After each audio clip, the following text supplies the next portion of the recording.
नमस्कार. जय भीम, जय महाराष्ट्र, जय झूलेलाल. मी ॲडव्होकेट अभिषेक पालवे, प्रभाग क्रमांक 12 राष्ट्रवादी काँग्रेस पार्टीतर्फे ही अपील करतोय सर्व मतदार बंधू भगिनींना, युवा चेहऱ्यांना, सर्व मतदारांना की प्रभाग 12 मध्ये अ मध्ये राष्ट्रवादी काँग्रेस पार्टीतर्फे अधिकृत उमेदवार पंचशीला नाना पवार, ब मध्ये मी स्वतः ॲडव्होकेट अभिषेक पालवे, क मध्ये मंगलाताई गायकवाड व ड मध्ये सुंदर बाबू मंगतानी हे आमचे अधिकृत उमेदवार असून गड्या या लोक आहे. जसं की आपल्याला माहिती आहे, प्रभागामध्ये मागील खूप वर्षापासून मी स्वतः प्रभागामध्ये एक ॲक्टिव्ह आहे. कोविडमध्ये स्टीम मशीनचं वितरण असेल, सॅनिटायझर असतील, प्रभाग 12 मध्ये सर्व सांस्कृतिक कार्यक्रम असतील, महिला दिन असेल, नवरात्र उत्सव असेल, असे सर्व विविध प्रकारचे सांस्कृतिक कार्यक्रम मी करत आलो आहे आणि यापुढे करेल. तसेच महिलांना रोजगार देण्यासाठी संधी उपलब्ध करून द्यायचे साधन आम्ही शोधत असतो. रोज यंग मुलांसाठी रोजगार मिळवून देण्यासाठी प्रयत्न करत असतो आणि याच्या पुढे देखील करू.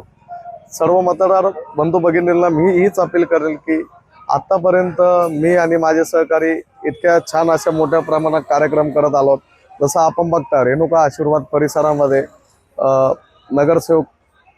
स्थानिक नगरसेवक असून मी रेणुका आशीर्वाद वडोलगावच्या नागरिकांना एक प्रश्न करू इच्छितो की आपल्या प्रभागातील नगरसेवकांनी काय कामं केले या आपण त्या प्रभागातील नगरसेवकाला विचारा.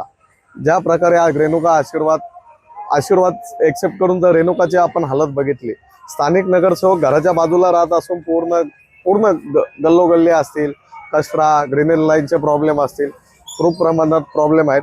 मी आपल्या मार्फत जास्त वेळ न घेता हेच आश्वासन देईल की निवडून आल्याच्या नंतर कुठल्याही प्रभागामध्ये कुठलेही कामं पेंडिंग राहणार नाहीत. आमच्या कन्सेप्टमध्ये सर्वप्रथम आम्ही सोलर पॅनल आणायचा प्रयत्न करू, जेणेकरून प्रभाग 12 मध्ये ठाणे जिल्ह्यातील पहिला अशी महानगरपालिकेतील पहिला प्रभाग असेल की जिथं वीज ही मोफत दिली जाईल.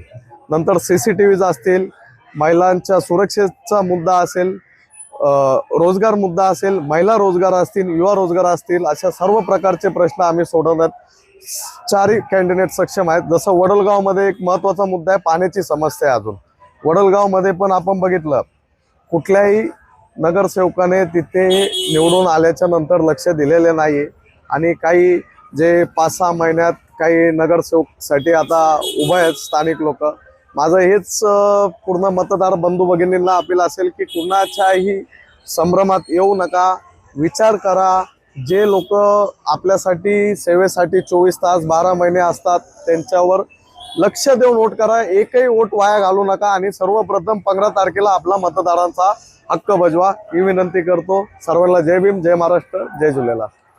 शहर की ताज़ा तरीन खबरें देखने के लिए हमारे YouTube चैनल को सब्सक्राइब करिए. अगर वीडियो अच्छा लगा तो लाइक और शेयर करिए.